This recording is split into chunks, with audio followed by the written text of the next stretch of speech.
금융소비자연맹 조연행 대표입니다. 안녕하세요. 예, 안녕하십니까. 조연행입니다. 이 신용카드 소득공제 도입된 게 언제였죠?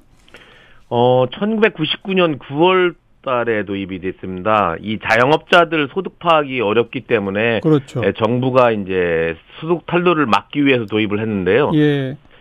근로소득자들은 사업주가 소득 신고를 하게 됩니다. 그래서 소득 탄로가 어렵습니다. 유리지갑이라고 하고요.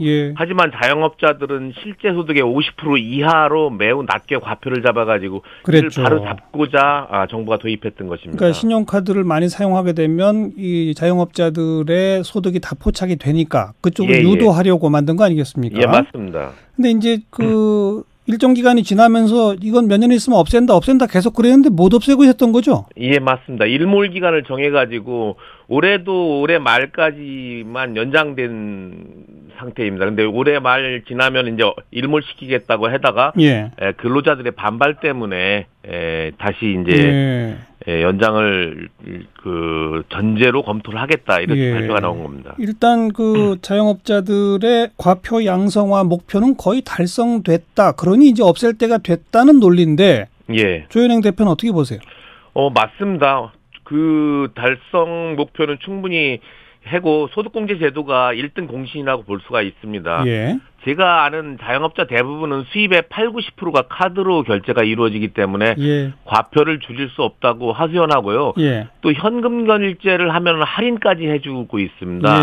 그만큼 확실하게 투명해진 것은 사실입니다. 이 한국은행 조사에 따르면은 2016년도 현금 사용률이 26%뿐이 안 되고요.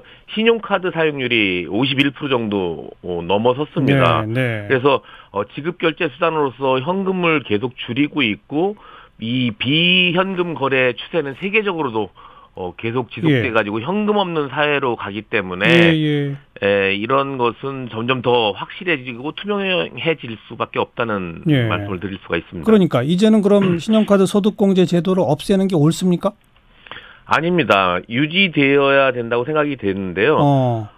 이 문제는 형평성 문제도 좀 봐야 되고요. 어떤 형평성이요? 유리지갑 근로자랑 사업자 간의 세금 형평성이 상당히 문제가 큽니다. 우리나라는 또 지하경제 규모가 GDP 대비 20%가 넘는 것으로 집계되는데요. OECD 선진국과 비교해 볼 때는 3배가 넘는 엄청난 큰 금액이 지금 세금 없이 움직이고 있습니다. 이런 것을 적발해 내려도 소득공제나 이 신용카드 사용은 계속 돼야 된다고 봅니다. 아직은 더 이쪽으로 유도할 필요가 있다. 예, 그렇습니다. 근데 또 일각에서는 이게 돈 많이 버는 사람들 신용카드로 소비를 많이 하면 그만큼 소득공제를 더 많이 받는, 즉 이 신용카드 소득공제가 역진성을 가지고 있다는 지적도 있던데 이 점은 어떻게 보세요? 이 점도 무시할 수는 없는데요. 국회 예산정책처가 소득이 많을수록 소득 지원 효과가 커진다. 그래서 소득공제 역진성을 지적한 바가 있습니다. 물론 고소득자 혜택도 있지만은 큰 저소득자 근로자 혜택은 더 무시할 수가 없습니다. 이 역진성 문제나 소득공제 일몰제 폐지 또는 직불카드나 소상공인 페이 같은 이런 부분을 소득공제를 확대하는 방향은 맞고요. 그래서 전반적으로 이런 것을 아우러가지고 제도를 좀 다듬어야 될 때라고 생각이 됩니다. 하긴 소득에 따른 역진성이 없지는 않지만 이게 또 자기 연소득의 몇십 프로 이상을 쓸 때만 또 되는 거잖아요. 예, 맞습니다. 그러니까 아주 초고소득자들은 사실 별로 또 혜택을 못 받는다면서요? 예, 맞습니다. 이 소득공제는 총 급여액의 25%를 넘는 신용카드 사용액의 15%를 최대 300만 원까지니까요. 그렇죠. 거기까지만 역진이 가만히 되고 나머지는 상관이 없습니다. 그러니까 바로 그 조항에 따르면 사실은 저소득층들한테 만만치 않은 효과를 가져왔다 이 말씀이군요. 예, 맞습니다. 저소득자들은 이 혜택이 굉장히 크게 느끼고 있습니다. 그렇죠.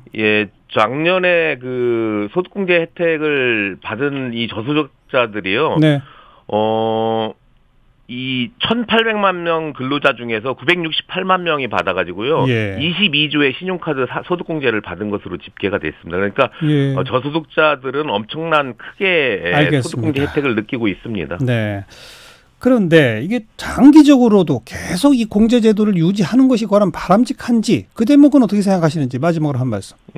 요즘 스마트폰이나 태블릿을 이용한 모바일 결제라든지 또는 첨단적인 지불 결제 수단이 도입되고 있습니다. 네. 이런 추세를 반영한다면은 신용카드에서 직불 또는 다른 결제 수단에도 소득공제 혜택을 좀 비중을 나누어서 주는 것이 바람직하다고 생각이 됩니다. 예. 말씀드린 대로 소득의 역진성 문제나 소득공제 일몰제 폐지 또는 직불카드나 소상공인 페이에 대한 소득공제 확대 방안은 전반적으로 좀 조만간 좀 손을 봐야 될 것이라고 생각됩니다. 이번에 혹시 그 제로페이 쪽으로 몰아주려고 이걸 없애겠다고 했던 건 아닐까요?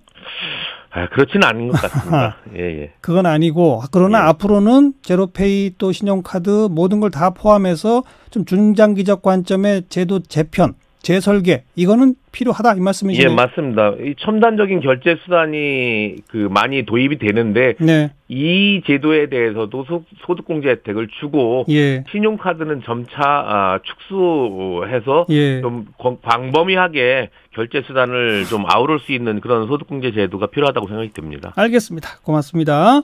네, 감사합니다. 금융소비자연맹 조연행 대표였습니다.